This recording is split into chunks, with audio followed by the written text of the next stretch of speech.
नमस्ते विद्यार्थी मित्रों, मैं पंकज जायसवाल आप सभी के समक्ष हाजिर हूँ। मैं आप सभी को बताना चाहूँगा कि क्या आप लोग भी इंटरेस्ट है आर्मी में सर्विस के लिए। बहुत सारे हमारे ऐसे नौजवान हैं कि जो लोग आर्मी में सर्विस करना चाहते हैं, लेकिन कहीं ना कहीं उसके लिए उनको एग्ज़ाम भी देनी होती है, फिज़िकल ट्रेनिंग जो होता है वो भी पास करना होता है, और कहीं ना कहीं आफ्टर 12 के बाद उनको ग्रेजुएशन भी कंप्लीट करना होता है। लेकिन क्या आपको पता है, आफ्टर 10 स्टैंडर्ड के बाद भी आप जो आर्मी की सर्विस है वो कर सकते हैं। लेकिन वो कौन सी सर्विस होती है और आर्मी का कौन सा डिपार्टमेंट होता है और उसकी क्वालिफ़िकेशन क्या होती है, तो मैं आप सभी को बता दूं कि 10th पास पर गवर्नमेंट ऑफ इंडिया के द्वारा जो वैकेंसी है वो रिलीज़ की गई है। टोटल 75,000 से भी ज़्यादा जो वैकेंसी है वो गवर्नमेंट ऑफ इंडिया के द्वारा डिक्लेयर की गई है। और ये जो वैकेंसी है इसके लिए क्वालिफ़िकेशन सिर्फ और सिर्फ 10th पास रखा गया है। 10th पास में कौन सी वैकेंसी आई हुई है, तो उसके लिए मैं आपको बता दूं SSC GD staff selection commission ground duty, staff selection commission ground duty जो है इसकी वैकेंसी आई हुई है 75,000 से भी ज़्यादा, जिसके अंदर आता है CAPF का जो मतलब है central arm police force. Central arm police force इसके कितने पार्ट है तो मैं आपको बता दूं। सबसे पहला CISF, जब आप एयरपोर्ट पे जाते हो या एयरपोर्ट पे देखते हो वहाँ पे जो नौजवान होते हैं वो CISF होते हैं। दूसरा है BSF यानी कि बॉर्डर सिक्योरिटी फोर्स, तो BSF के भी जवानों को आपने देखा होगा। फिर आता है ITBP यानी कि जो ITBP यानी तिब्बतियन, यानी जो तिब्बत की जो हमारी बॉर्डर है, भारत देश और तिब्बत के बॉर्डर, वहाँ पे ये जो नौजवान होते हैं वो वहाँ पर सर्विस करते हैं। उसके बाद आता है SSB यानी कि सशस्त्र सीमा बल, कहीं ना कहीं भारत नेपाल भारत बांग्लादेश की बॉर्डर पर ये जो नौजवान है देखे जाते हैं। और एक आता है CRPF यानी कि जहाँ पर नक्सलवादी हमले होते हैं, जैसे कि छत्तीसगढ़ है, झारखंड है, वहाँ पर आपको CRPF की भूमिका देखने को मिलती है और पूरे भारत देश में भी इसकी भूमिका देखने को मिलती है। और लास्ट आता है AR यानी कि असम राइफल्स। तो ये जो पार्ट थे CISF, BSF, ITBP, SSB, CRPF, AR, इन सब में अगर आपको सर्विस करना है तो उसके लिए क्वालिफ़िकेशन अगर 10th पास भी होगा तो आप लोग अप्लाई कर सकते हो। 10th पास वाले स्टूडेंट भी इन सब के लिए अप्लाई कर सकते हैं।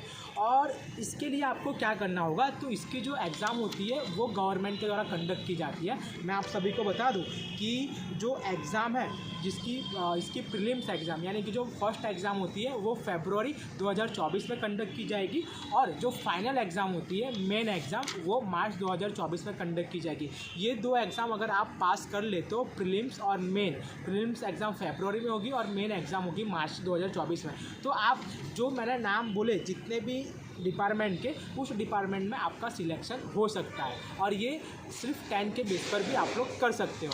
और मैं आप सभी को बता दूं कि इसके एग्ज़ाम का फॉर्म कब स्टार्ट होगा, फॉर्म सबमिशन कब स्टार्ट होगा, तो staff selection commission ground duty का जो फॉर्म है वो स्टार्ट होगा 24 नवंबर के दिन से और 28 दिसंबर तक ये फॉर्म चलेगा। 24 नवंबर से स्टार्ट होगा और 28 नवंबर तक ये जो फॉर्म है ये चलेगा, यानी कि पूरे 34 दिन में आप किसी भी दिन इस फील्ड के लिए अप्लाई कर सकते हो।